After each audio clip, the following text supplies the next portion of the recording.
कश्यप वंश भारतीय इतिहास का एक अत्यंत प्राचीन और गौरवशाली वंश रहा है। इस वंश ने भारत की सांस्कृतिक, धार्मिक और राजनीतिक परंपराओं में महत्वपूर्ण योगदान दिया है। कश्यप वंश की कई शाखाएं थीं, जिनमें एक प्रमुख शाखा गोंड कहलाती है।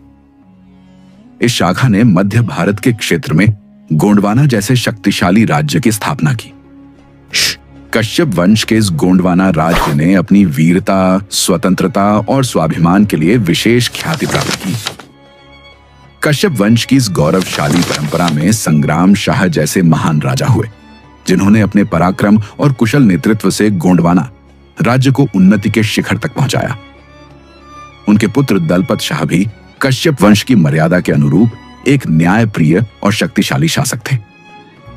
दलपत शाह का विवाह चंदेल वंश के राजा कीर्ति सिंह चंदेल की पुत्री दुर्गावती से हुआ। इस विवाह से कश्यप वंश और चंदेल वंश के बीच एक सशक्त सांस्कृतिक और राजनीतिक संबंध स्थापित हुआ। दलपत शाह की मृत्यु के बाद रानी दुर्गावती ने कश्यप वंश की परंपरा को आगे बढ़ाते हुए गोंडवाना राज्य की बागडोर अपने हाथों में ली। उस समय उनका पुत्र वीर नारायण केवल 3 वर्ष का था, इसलिए उन्होंने शासन के साथ साथ मातृत्व की जिम्मेदारी भी बखूबी निभाई। रानी दुर्गावती कश्यप वंश की उस परंपरा की प्रतीक थीं, जिसमें नारी केवल गृहस्थी तक सीमित नहीं होती, बल्कि राज्य और युद्ध में भी समान अधिकार से भागीदारी निभाती है। रानी दुर्गावती ने अपने शासन काल में अद्वितीय पराक्रम का परिचय दिया। उन्होंने अपने जीवन में कुल 52 युद्ध लड़े, जिनमें से 51 युद्धों में उन्हें विजय प्राप्त हुई। उन्होंने सिर्फ स्थानीय दुश्मनों से ही नहीं, बल्कि देश की सबसे बड़ी शक्ति माने जाने वाले मुगल साम्राज्य से भी युद्ध किया। उनका सबसे प्रसिद्ध युद्ध मुगल सम्राट अकबर की सेना के सेनापति असफ खां के साथ हुआ, जिसने गोंडवाना पर अधिकार करने की मंशा से आक्रमण किया था। यह युद्ध 24 जून 664 को जबलपुर के पास नरई नामक स्थान पर हुआ। मुगलों की सेना बहुत बड़ी और हथियारों से अत्याधुनिक थी, लेकिन कश्यप वंश की इस वीरांगना ने अदम्य साहस के साथ उसका मुकाबला किया।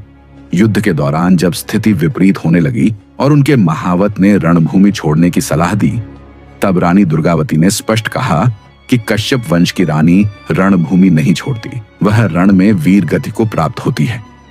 इसके बाद उन्होंने अपनी कटार से आत्म बलिदान कर लिया।